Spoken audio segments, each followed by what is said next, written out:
லௌதேத்தூர் இயேசுஸ் கிறிஸ்துஸ். இயேசு கிறிஸ்துவுக்கு புகழ். தமிழ் கூறும் நல்லுலகில் வாழும் அனைத்து அன்புள்ளங்களுக்கும் வத்திக்கான் வானொலியின் வணக்கம். இறைவன் உங்கள் உள்ளத்தையும் இல்லத்தையும் தன் அன்பாலும் அருளாலும் அமைதியாலும் இன்றும் என்றும் நிரப்புவாராக.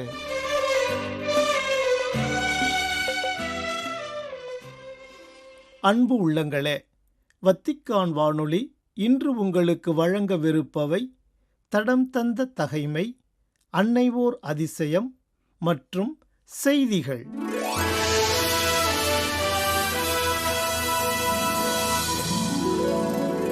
தடம் தந்த தகைமை. உங்கள் கண்களோ பேறு பெற்றவை.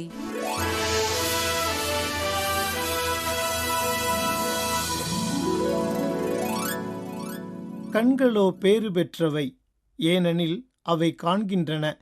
உங்கள் காதுகளும் பேறு பெற்றவை, ஏனெனில் அவை கேட்கின்றன என்றார் இயேசு.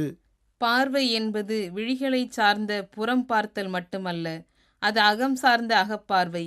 கேட்டல் என்பது புறத்தே செவிகளால் கேட்கும் ஒலிகள் மட்டுமல்ல, அது இதயத்தால் மௌன மொழியை தெளிவாக உணர்தல்.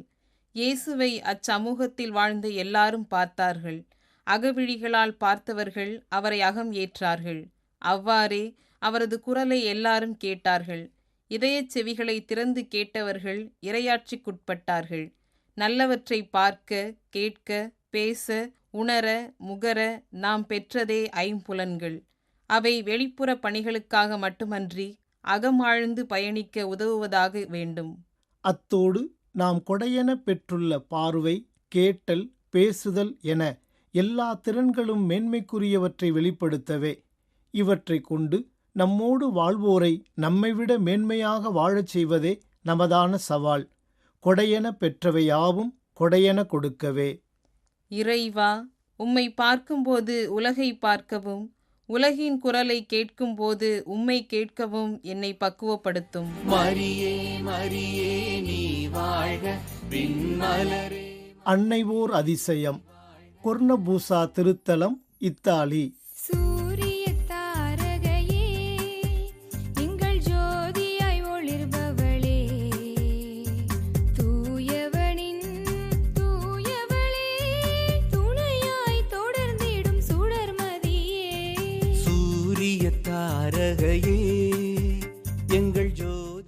கொர்னபூசா அன்னை மரியா திருத்தலம் மிக அழகான திருத்தலம். இத்திருத்தலம் மனிதரின் கையால் கட்டப்பட்டது அல்ல, இறைவனே இதனை அமைத்தார். இவ்வாறு சொன்னவர் இந்த கொர்னபூசா அன்னை மரியா மீது அளவற்ற பக்தி கொண்டிருந்த புனித திருத்தந்தை 23ஆம் அருளப்பர். அத்திருத்தலத்தின் ஒரு பகுதியில் இத்திருத்தந்தை தங்கியிருந்த படுக்கையறை, அவரது கட்டில், ஆடைகள் போன்றவை பாதுகாக்கப்பட்டு வருகின்றன. கிபி 1500ஆம் ஆண்டில் கட்டப்பட்ட இத்திருத்தலத்தின் வரலாறு அக்காலத்திலிருந்து தொடங்குகிறது. 700 மீட்டர் உயரமுடைய மலையில் இத்திருத்தலம் அமைந்துள்ளது. பெர்கமோ மறைமாவட்டத்தைச் சேர்ந்த இந்த கொர்னபூசா திருத்தலத்தின் பெயர் அப்பகுதியில் வழக்கு மொழியாக பேசப்படும் பெர்கமாஸ் கோவிலிலிருந்து வந்துள்ளது. கொர்னா என்றால் பாறை என்றும், பூசா என்றால் துவாரம் என்றும் அர்த்தம். எனவே கொர்னபூசா என்றால் பாறையில் துவாரம் என்று பொருள். இந்த திருத்தலமும் அந்த மலையில் இயற்கையாக அமைந்துள்ள குகைதான். ஒரு பெரிய இயற்கையான குகை, உட்புறம் நன்கு செதுக்கப்பட்டு ஆலயமாக அமைக்கப்பட்டுள்ளது. வேறு எந்த வேலைப்பாடுகளும் இல்லாமல் எளிமையாக, அதே சமயம் அழகாக தோற்றமளிக்கும் இந்த குகை திருத்தலத்தின் நுழைவாயில் ஒரு பெரிய இரும்பு கம்பி கதவால் ஆனது. மலையிலிருந்து விழும் நீரூற்றுகளின் தண்ணீர் இங்கு பீடத்துக்கு அருகில் ஓர் ஓரத்தில் வடிந்து கொண்டிருப்பதையும் காண முடிகின்றது. இவ்விடம் சுற்றிலும் உயர்ந்த மலைகளால் சூழப்பட்டுள்ளது. இங்கு செல்லும் பாதை மலைப்பாதை என்பதால் குளிர்காலத்தில் பனி பெய்யும் போது மக்கள் செல்வது கடினம். எனவே நவம்பர் முதல் வாரம் முதல் உயிர்ப்பு ஞாயிறு வரை இத்திருத்தலம் திருப்பயணிகளுக்கு மூடப்பட்டுள்ளது. இத்தாலியின் கொர்னபூசா அன்னை மரியா திருத்தல வரலாறுக்கு ஒரு பாரம்பரியம் உள்ளது. 1350ஆம் ஆண்டுக்கும் 1440ஆம் ஆண்டுக்கும் இடைப்பட்ட காலத்தில் இந்த மலைகள் அமைந்துள்ள பள்ளத்தாக்கில் குவெல்ஃபி, கிபேலினி ஆகிய இரு இனங்களுக்கிடையே சண்டை நடைபெற்றது. இச்சண்டையின் வன்முறைகள் மற்றும் பிற சேதங்களிலிருந்து தங்களை காப்பாற்றிக் கொள்வதற்காக அப்பள்ளத்தாக்கின் செப்பினோ தி சாந்த் ஒமோபோனோ இமாஞா என்ற குக்கிராம மக்கள் அந்த மலையிலிருந்து பெரிய பாறை குகையில், அதாவது கொர்னபூசாவில் அடைக்கலம் தேடினர். அவ்விடம் இருட்டாகவும் ஈரப்பசையாகவும் இருந்தது. மழை பெய்தால் அந்த குகையின் உட்புறத்திலும் பாதிப்பு இருக்கும். அதை இன்றும் காண முடிகின்றது. அங்கு அடைக்கலம் தேடிய அக்கிராம மக்கள் தங்களோடு சில அத்தியாவசிய பொருள்களையும் எடுத்து வந்தனர். ஒரு வயதான மூதாட்டி ஒரு சிறிய மரத்தாலான வியாகுல அன்னை மரியா திருவுருவத்தையும் தன்னோடு எடுத்து வந்தார். அது அன்னை மரியா இறந்த இயேசுவை தனது மடியில் வைத்திருக்கும் பியத்தா திருவுருவமாகும். கெரிலாக்களுக்கு பயந்து கொர்னபூசா பாறை குகையில் தங்கியிருந்த அம்மக்கள் அப்பகுதியில் அமைதி திரும்பிய பின்னர் தங்கள் கிராமங்களுக்கு திரும்பிச் சென்றனர். ஆனால் தாங்கள் காப்பாற்றப்பட்டதற்கு நன்றியாக அந்த கொர்னபூசாவிலே அந்த சிறிய பியத்தா திருவுருவத்தை விட்டு சென்றனர்.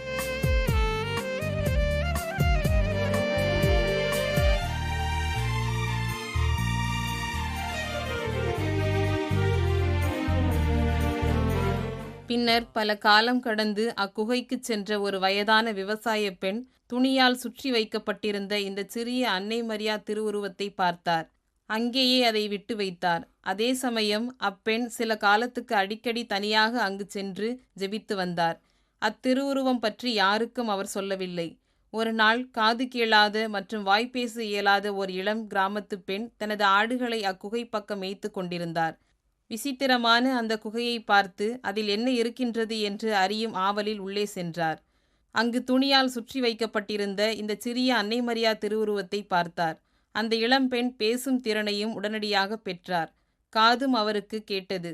உடனடியாக அந்த பெண் கிராமத்துக்கு சென்று அந்த அன்னை மரியா திருவுருவம் பற்றி சொன்னார். பிறவியிலேயே வாய் பேசாத மற்றும் காது கேளாத அந்த இளம்பெண் பேசும் திறனையும் கேட்கும் திறனையும் பெற்றதை பார்த்து கிராமத்தினர் அதிசயித்தனர். அனைவரும் அங்கு சென்று பார்த்தனர். அன்னை மரியாவுக்கென அவ்விடத்தில் ஒரு திருத்தலம் கட்டவும் விரும்பினர். இந்த இளம்பெண் குணமான புதுமை செய்தியும் அந்த சிறிய திருவுருவம் பற்றிய செய்தியும் அப்பகுதி முழுவதும் பரவியது. குணமான அந்த இளம்பெண்ணின் ஊரான பெதுலித்தா ஆலயத்துக்கும் பின்னர் செப்பினோவுக்கும் அந்த பியத்தா அன்னை மரியா திருவுருவத்தை கொண்டு வருவதற்கு முதலில் எண்ணி அங்கு வைத்தனர். ஆனால் அந்த பியத்தா அன்னை மரியா திருவுருவம் அன்றிரவே முன்பு இருந்த கொர்னபூசாவில் இருந்ததை மக்கள் கண்டனர். பின்னர் ஆயர்கள் குருக்கள் தலைமையில் மேளம் கொட்டி ஆரவாரமாக அவ்வூர் ஆலயத்துக்கு கொண்டு வரத் தொடங்கினர். ஆனால் மலையிலிருந்து இறங்கத் தொடங்கியவுடன் அன்னை மரியா திருவுருவத்தின் தலை திரும்பியிருந்ததை அனைவரும் கண்டனர். எனவே அன்னை மரியா தான் முன்பிருந்த இடத்துக்கே செல்ல விரும்புகிறார் என்று உணர்ந்தனர். 1510 ஆண்டு பிப்ரவரி 4 நாளன்று அந்த குகையில் திருப்பலி நிகழ்த்த பெர்கமோ ஆயர் அனுமதி அளித்தார். இவ்வாறு கொர்னபூசா அன்னை மரியா திருத்தலம் வரலாறானது. இத்திருத்தலம் மற்ற திருத்தலங்கள் போன்று மனிதரால் கட்டப்பட்டதல்ல. இது மலையில் இயற்கையாக அமைந்த குகை திருத்தலமாகும். கோடை காலத்தில் திரளான மக்கள் அங்கு செல்கின்றனர். திருவழிபாடுகளில் கலந்து கொண்டு தங்களது விசுவாசத்தை ஆழப்படுத்தி வருகின்றனர்.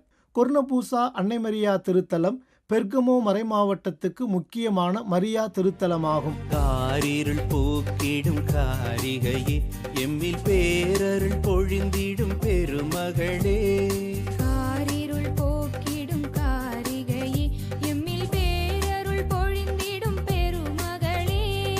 இறைமகன் இயேசுவின் திருவடிவே, அவர் இரக்கத்தை பொழிந்திடும் அருள் நிறைவே.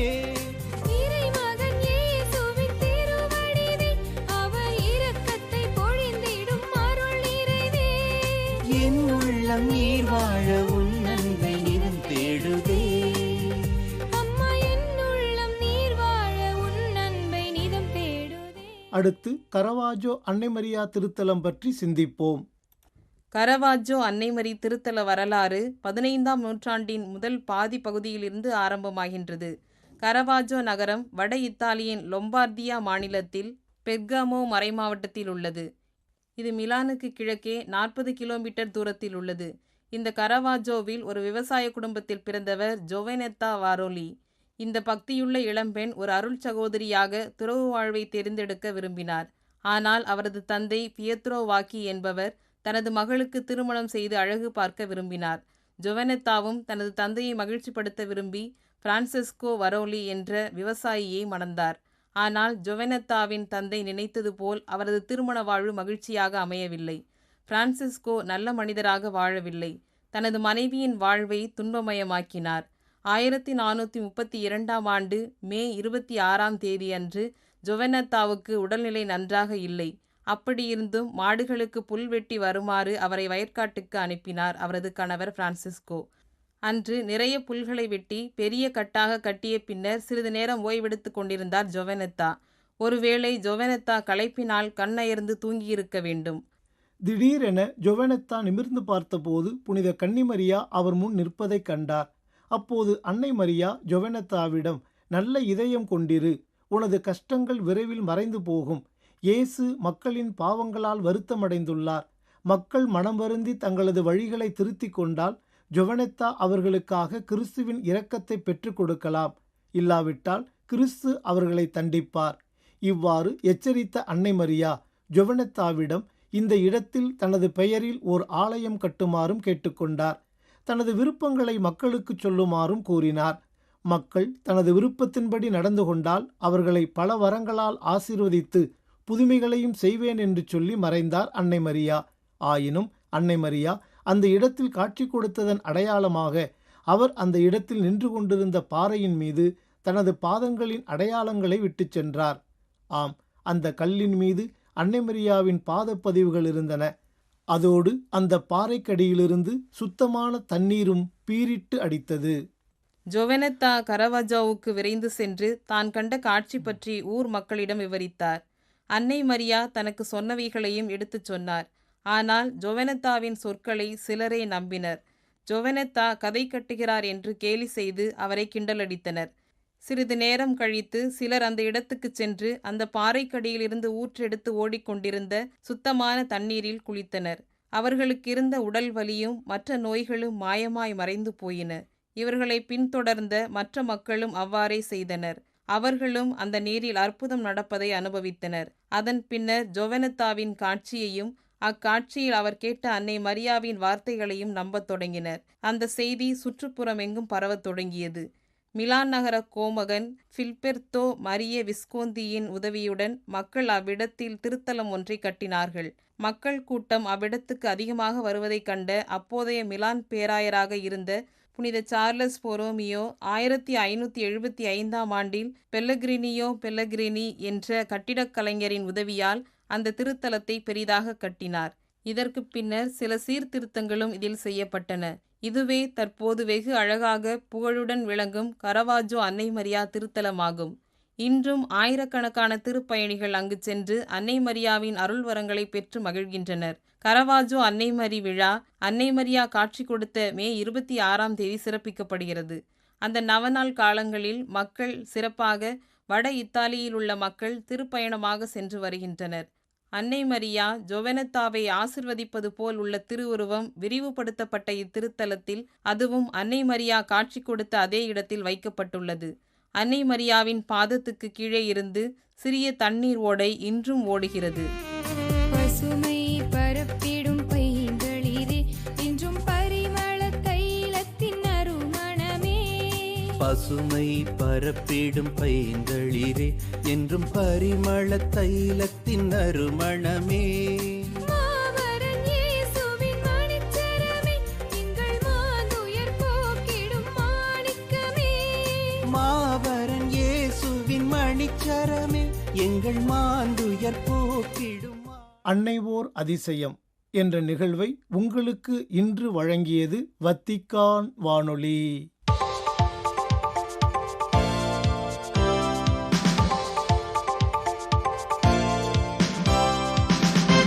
செய்திகள். நமது விசுவாசத்தின் வேர்களுக்கு நாம் திரும்புவது கடவுளின் ஆறுதலின் கொடையை நாம் அனைவரும் அனுபவிக்கச் செய்து நல்ல சமாரியரைப் போல இன்றைய மனிதகுலத்தின் மீது ஆறுதலின் எண்ணெயையும் மகிழ்ச்சியின் திராட்சை மதுவையும் ஊற்றுவதற்கு நம்மை தகுதியுள்ளவர்கள் ஆக்குவதாக என்று கூறினார் திருத்தந்தை 14 லியோ.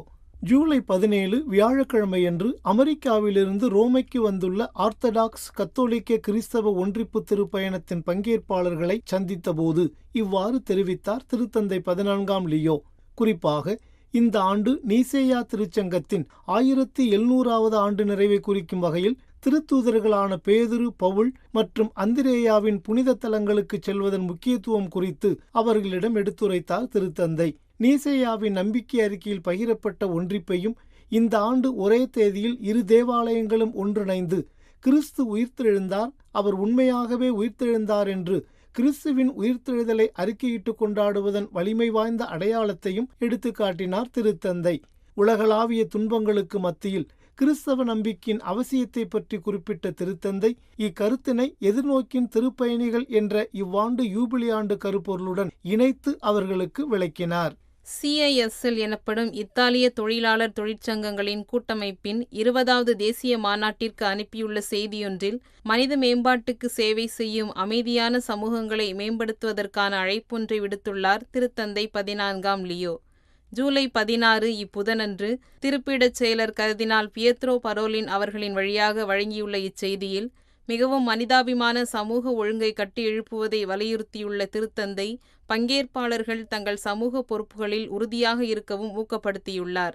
திருத்தந்தை 14ஆம் லியோ அவர்கள் தனது உரையில் புனித அகுஸ்தினாரின் வாழ்விலிருந்து ஒழுங்கின் அமைதி என்ற கருத்தியல் குறித்தும் அவர்களுக்கு விளக்கியுள்ளார். பெண்களுக்கும் ஆண்களுக்கும் இடையிலான சமத்துவத்தை மேம்படுத்துவதோடு குடும்பங்கள், தாய்மை மற்றும் மகப்பேறை ஆதரிக்கும் மற்றும் பாதுகாக்கும் கொள்கைகள் செயல்படுத்தப்பட வேண்டும் என்று கூறினார் பேராயர் காச்சா. ஜூலை 14, 15 திங்கள் மற்றும் செவ்வாயன்று நியூயார்க் ஐக்கிய நாடுகளின் தலைமையகத்தில் உயர்நிலை அரசியல் மன்ற கருத்தரங்கின் போது நிலையான வளர்ச்சி இலக்கு 3 மற்றும் நிலையான வளர்ச்சி இலக்கு 4 குறித்த விவாதத்தில் இவ்வாறு தெரிவித்தார் ஐநாவிற்கான திருப்பீட பிரதிநிதி பேராயர் கபிரியேலே காச்சா. உடல் நலம் என்பது நோயற்ற நிலை மட்டுமல்ல, உடலளவில் சமூக, ஆன்மீக மற்றும் உணர்வுபூர்வமான நல்வாழ்வையும் உள்ளடக்கியது என்று வலியுறுத்திய பேராயர் காச்சா அவர்கள் பலவீனமான நலவாழ்வு அமைப்புகள், நிதி பற்றாக்குறை மற்றும் அதிகரித்து வரும் தொற்றா நோய்கள் போன்றவற்றை குறித்தும் குறிப்பிட்டார். உண்மையான பாலின சமத்துவம் ஒவ்வொரு நபரின் உள்ளார்ந்த மற்றும் சமமான மனித மாண்பில் வேரூன்றியுள்ளது என்று கூறிய பேராயர் காச்சா அவர்கள் பெண்கள் மற்றும் சிறுமிகளுக்கு கல்வி, உடல்நலம், ஒழுக்கமான வேலை மற்றும் சமூகத்தில் முழு பங்கேற்பை பெறுவதில் சமமான மனித மாண்பு பிரதிபலிக்க வேண்டும் என்றும் தெரிவித்தார். அர்த்தமுள்ள சமத்துவத்தை அடைய வறுமை, வன்முறை மற்றும் ஒதுக்குமுறையை அகற்ற வேண்டும் என்று கேட்டுக்கொண்ட பேராயர் காச்சா அவர்கள் பாலின சமத்துவத்தை ஊக்குவிப்பதோடு குடும்பங்கள், தாய்மை மற்றும் மகப்பேரை பாதுகாக்க கொள்கைகள் இருக்க வேண்டும் என்றும் எடுத்துக்காட்டினார். சூடானின் வடக்கு கோர்தோபான் மாநிலத்தில் உள்ள பாரா நகரம் மற்றும் அதனை சுற்றியுள்ள ஷக்கல் நோம், ஹிலத் ஹமீத் உள்ளிட்ட கிராமங்களில் இடம்பெற்ற பயங்கரமான தாக்குதல்களில் 24 குழந்தைகள், 11 பெண் குழந்தைகள் மற்றும் 2 கர்ப்பிணி பெண்கள் உட்பட 450க்கும் மேற்பட்ட பொதுமக்கள் கொல்லப்பட்டுள்ளனர். இத்தாக்குதலில் ஏராளமானோர் காயமடைந்த நிலையில் மேலும் பலர் காணாமல் போயுள்ளனர் என்றும் பலியான குழந்தைகளின் எண்ணிக்கை இன்னும் அதிகரிக்கக்கூடும் என்றும் யூனிசெஃப் அதன் அறிக்கையில் தெரிவித்துள்ளது. யூனிசெஃப் இந்த தாக்குதல்களை வன்மையாக கண்டித்துள்ள அதேவேளை மோதல்களில் ஈடுபட்டுள்ள அனைவரும் உடனடியாக வன்முறையை கைவிட வேண்டும் என்றும் கேட்டுக்கொண்டுள்ளது. சூடானில் இடம்பெற்று வரும் உள்நாட்டுப் போருக்கு மத்தியில் கடந்த வார இறுதியில் நாட்டின் வடக்கு கோர்டோபான் பகுதியில் பல சமூகங்கள் மீது நடத்தப்பட்ட தாக்குதல்களில் 450க்கும் மேற்பட்ட பொதுமக்கள் கொல்லப்பட்டனர் என்று கவலை தெரிவித்துள்ளது யுனிசெஃப் நிறுவனம். சூடானின் நிலைமை குறித்து விழிப்புணர்வை ஏற்படுத்துவதற்காக ஐக்கிய நாடுகளின் குழந்தைகள் நிதியத்தின் இயக்குனர் கேத்தரின் ரூசல் அவர்கள் ஜூலை 16 புதனன்று வெளியிட்டுள்ள அறிக்கை ஒன்றில் இந்த தாக்குதல்களை ஒரு சீற்றம் என்று வர்ணித்துள்ளார். மேலும் இந்த தாக்குதல்கள் வன்முறையின் பயங்கரமான அதிகரிப்பையும் மனித உயிர், அனைத்துலக மனிதாபிமான சட்டம் மற்றும் மனிதகுலத்தின் மிக அடிப்படையான கொள்கைகளை முற்றிலுமாக புறக்கணிப்பதையும் பிரதிநிதித்துவப்படுத்துகின்றன என்றும் தனது உள்ளத்து உணர்வுகளை பதிவு செய்துள்ளார் ரூசெல். நேயர்களே, இத்துடன் வத்திக்கான் வானொலியின் தமிழ் ஒலிபரப்பு நிறைவு பெறுகின்றது. உங்கள் செவிமடுத்தலுக்கு நன்றி. வணக்கம். வணக்கம்.